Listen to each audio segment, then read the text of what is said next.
هي السبعة أكبر ولا التسعة؟ التمر حين. بالظبط كده. ويا جماعة حد يحوش كابتن سيد عبد الحفيظ عن الزملكاوية، عشان من ساعة ما طلع في البرامج وهو ماسكهم سلخ. إيه الحكاية؟ إيه القصة؟ تعالوا أقول لكم. بس الأول اعمل لي متابعة ولايك وشير الفيديو عشان نوصل لكل جمهور النادي الأهلي، وأي حاجة تيجي من ريحة الحبايب. صباح الخير عليكم. هي السبعة أكبر ولا التسعة أكبر؟ إيه حكاية السبعة والتسعة اللي لغاية دلوقتي 100 عقبة مش مقتنع بيها؟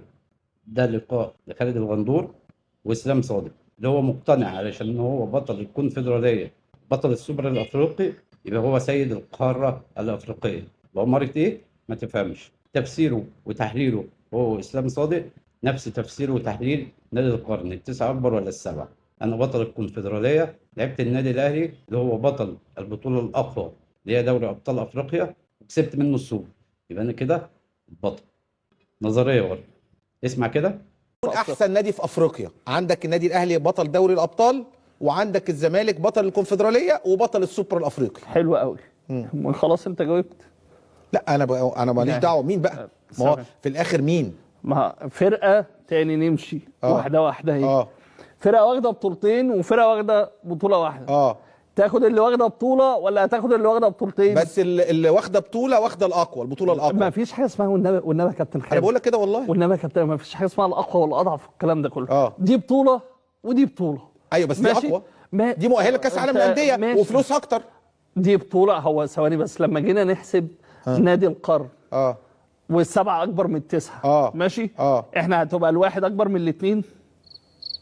بص هتفق معاك في هترجع لي بقى من 30 لا سنه. هتفق معاك في زي حاجه ما حصل في نادي القرن ان التسعه انهي الاكبر، السبعه اكبر من التسعه، يبقى انت هتعملها لي دلوقتي بعد 30 سنه يبقى الواحد اكتر من الاثنين بالظبط. طيب انا عايز اقول حاجه. انا عندي بطوله الاقوى اللي هي دوري الابطال، البطوله الاقل قوه الكونفدراليه، تمام. البطوله الاقل قوه بتلعب، اسمع بس، اسمعني بس اكمل. البطوله الاقل قوه بتلعب مع البطوله الاقوى، الاثنين بيلعبوا مع بعض، تمام. الكسبان منهم يبقى هو البطل. ما هو بص، انا لما كتبت عنوان انت فهمت قصدي؟ البطوله الاقوى مع البطوله الاقل يلعبوا مع بعض، يبقى الاقوى يطلع. انا لما كتبت عنوان صحفي بعد كده كل الناس مشيت وراه ان الزمالك هو سيد اسياد افريقيا بعد حصوله على السوبر الافريقي. فاهمني ليه؟ لان هو خارج الكونفدراليه لاعب بطل إذن دوري الابطال اللي هو سيد اسياد مصر. طبعا. لانه الزمالك سيد القاره الافريقيه والنادي الاهلي سيد الكره المصريه. مش فاهم انا ازاي يعني، على اساس ان الزمالك ده بيلعب في انجولا والاهلي سيد الكره المصريه، فطبيعي هيكون سيد القاره. ان كان سيد القاره موجود من مصر، ده بالعقل وبالمنطق.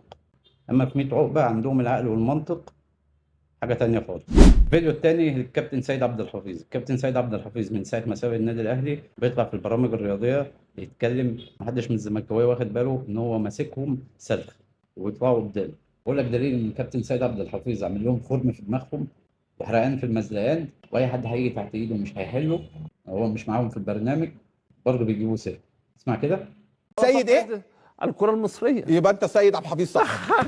في الفيديو دوت كابتن اسماعيل يوسف وكابتن طارق يحيى مهيب بيقول للكابتن سيد عبد الحفيظ ان هو بيدعوه لمشاهده اللقاء اللي في الاخر النادي الاهلي هيلعبه في السيمي فاينال بتاع كاس الانتر كونتيننتال.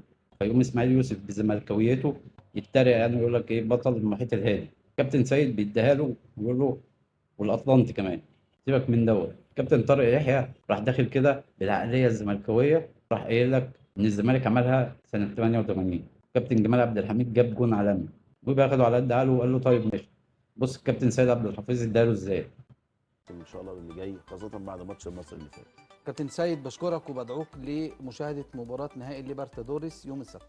طبعا ضروري جدا جدا لازم تتفرج عليها طبعا. لان هتبقى قدام فرقتين جامدين جدا. ممكن فرقه منهم اللي هتقابل باتشوكا تلاعب النادي الاهلي، وده مهم ان انت تتفرج عليه. اشكرك كابتن سيد. ان شاء الله ده يوم 14 باذن الله كده كابتن طارق باذن الله كابتن اسماعيل مدعوين لحاجه جامده قوي. ثلاث ارباع القاره الاهلي بيلعب سيمي فاينل كاس العالم للانديه. سيمي فاينل كاس العالم للانديه ان شاء الله الرحمن. ده المحيط الهادي دي ولا ايه؟ بتاعت المحيط الهادي؟ الهادي والاطلنطي. هتبقى فيها زياده بقى، هتبقى فيها زياده. نص الدنيا بقى ان شاء الله. لا اكتر، ما انت دخلت على امريكا الجنوبيه. 3-3 مثلا انا بتكلم بجد على ان شاء الله. يعني مش النص بقى، احنا عدينا مرحله النص دي. بشكرك يا كابتن 88 سيد. 88 زي ما واخد نص الدنيا. إيه؟ 88 واخدين نص الدنيا. طيب 88 طيب ما هو الاهلي دخل بقى بس شوف ثلاث ساعتها كان ارباع. المتر وانا بكام؟ وانا عامل شكرا وعملنا جول لجمال عبد الحميد. جمال جايب جول عالمي 88. قال لك شوف ساعتها المتر كان شوف المتر بكام. ساعتها كان بكام يا عم؟ سيد ما بيهزرش.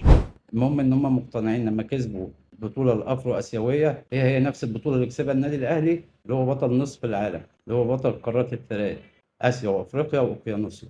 مع ان دي حاجه ودي حاجه تانية.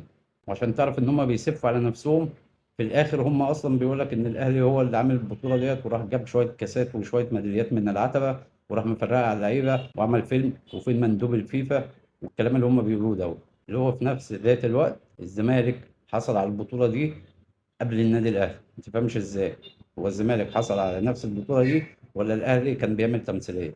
ده كوكب 100 عقبه الشقيق. اشوفكم الفيديو اللي جاي.